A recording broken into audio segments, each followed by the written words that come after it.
So maybe that's why I can't meet women. I got too much hair. Yeah, I'm trying to figure. I'm divorced, and being divorced is hard, especially at this age. Yeah, but I did do something that was really empowering. I did do something after my divorce that was really empowering. I took back my maiden name. So, thank you. I took back my maiden name because apparently when I was married, my married name was son of a. Put down the toilet lid, you son of a. Take out the trash, you son of a. My name's not Diane, you son of a. Yeah, but, you know, my friends took me out to a bar, try to meet women. It's really hard to meet women in a bar if you're a guy. In fact, you shouldn't do it because the alcohol impairs your judgment. Because guys do a lot of dumb things when they're drinking. And every woman here is going, yeah, you do a lot of dumb things when you're sober, too. That's true. That's true, but you're right. But it's worse when you're drinking. It's worse when you're drinking in a bar trying to pick up women. Because you don't want to wind up being that guy. You remember that guy? And all you ladies ever had a guy that sends drinks down to you? He's about twice your age.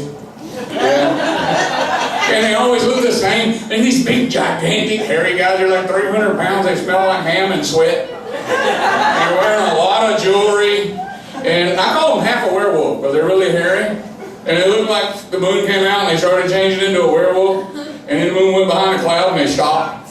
And you can sit there and watch him and you know he's got like 6 drinks in him. And he's going to make that move. He's sending you drinks and he's smiling and waving. He looks like a panda exhibit at the zoo.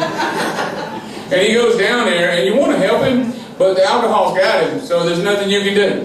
So you just watch him go down there and you watch him get shot down. And he passes you and a minute later he's thinking, God, I thought I had this. I thought I had this nailed down. You're like, really, Chewbacca? You thought you had this? So I come up with some suggestions for guys. You really shouldn't try to do much of anything when you're in a bar, but some suggestions of who you should not try to pick up when you're in a bar. Suggestion number 1 is the single woman drinking alone. This is that bleach blonde bagger chick. She's like 2 sandwiches away from starvation.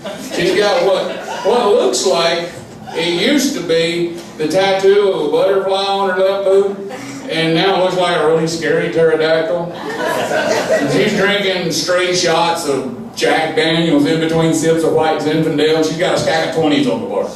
And stay away from her. The second group you should not try to pick up if you're a guy in a bar are 2 women. Or as we call it, the standard wingman formation. So the standard wingman formation, guys, you're going to screw it up from the get-go. Because you're going to zero in on the hottest one of the 2, and you're going to piss off the wingman, and you never piss off the wingman. Because if you piss off the wingman, then it becomes a little bit like NASCAR, and she sort of becomes like that other driver in the other car who has no chance of winning the race. And so her job is to get up beside you and trade a little bit of paint and put you into the wall. Yeah, and the third group you should not try to pick up if you're drinking in a bar with your buddies are 3 women, or as I call it, the menage a terror. The reason is, it's like the standard, it's a little tricky. It's like the standard wingman formation, but with the added component of a sniper.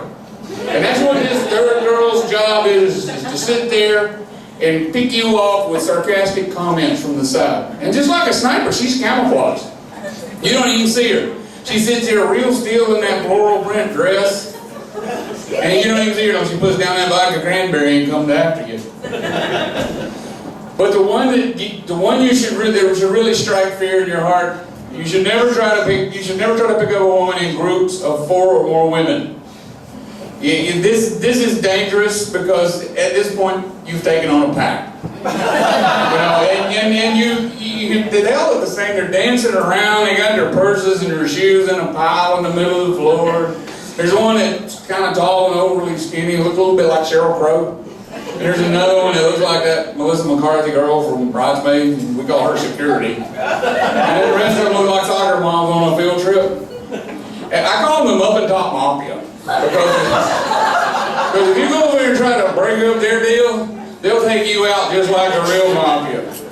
And it is. It's like you've taken on a pack and you'll get no help from your buddies because we've all seen that Discovery Channel video, that Discovery Channel documentary where that gazelle jumps in the middle of that pack of hyenas, and we're just glad it's not us.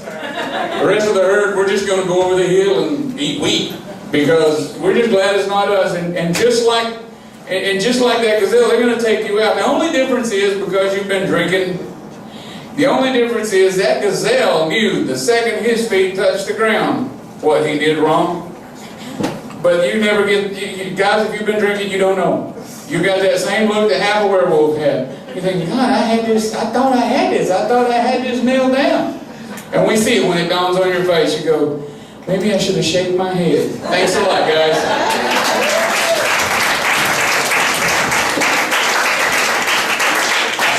Jeff Scott, everybody.